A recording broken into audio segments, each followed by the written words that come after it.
Bonjour à tous. Cet audio est le résumé et la traduction en français de la vidéo envoyée par Maman Berthe de Londres. Le sujet traite de la cause élevée du taux de mortalité du personnel soignant noir au Royaume-Uni.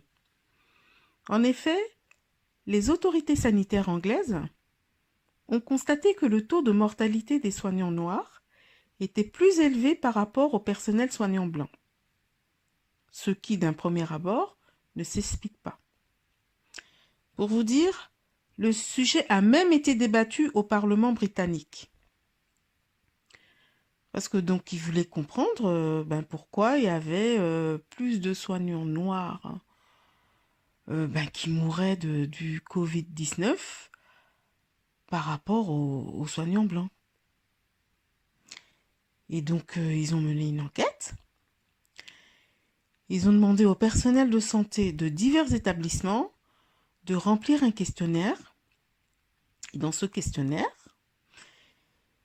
ils leur demandaient s'ils se lavaient bien les mains pendant les 20 secondes réglementaires, s'ils évitaient de saluer avec les mains, s'ils toussaient bien dans le coude, s'ils se frictionnaient bien les mains avec le gel hydroalcoolique, si en rentrant chez eux, ils changeaient de vêtements et prenaient une douche en prenant soin de bien laver les cheveux. Et donc l'enquête a révélé que la majorité des soignants noirs respectaient toutes les recommandations, à l'exception du lavage des cheveux qui n'était pas fait quotidiennement mais après toutes les 2 voire 3 semaines. Car la plupart des soignants portent des perruques, tissages, braids, tresses, rasta, lesquels ne nécessitent pas toujours de faire un shampoing quotidien. Aussi, bon, c'est vrai qu'il faut reconnaître que c'est plutôt arrangeant, quoi, et pratique, hein, pour des raisons pratiques et esthétiques, de ne pas avoir à laver ses cheveux tous les jours. Quand on a des tresses, quand on a un tissage ou quand on porte une perruque.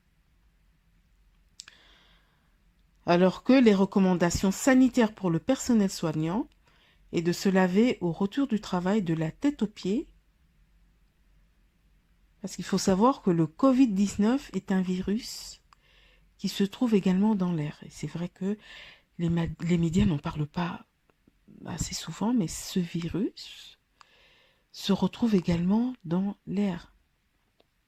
Il est dans l'air, donc par conséquent, les cheveux deviennent également des foyers de contamination. Et donc, si la communauté noire veut voir son taux de mortalité baisser, elle doit impérativement, je dis bien impérativement, juste pendant le temps de la pandémie, laver ses cheveux quotidiennement. Laver ses cheveux quotidiennement.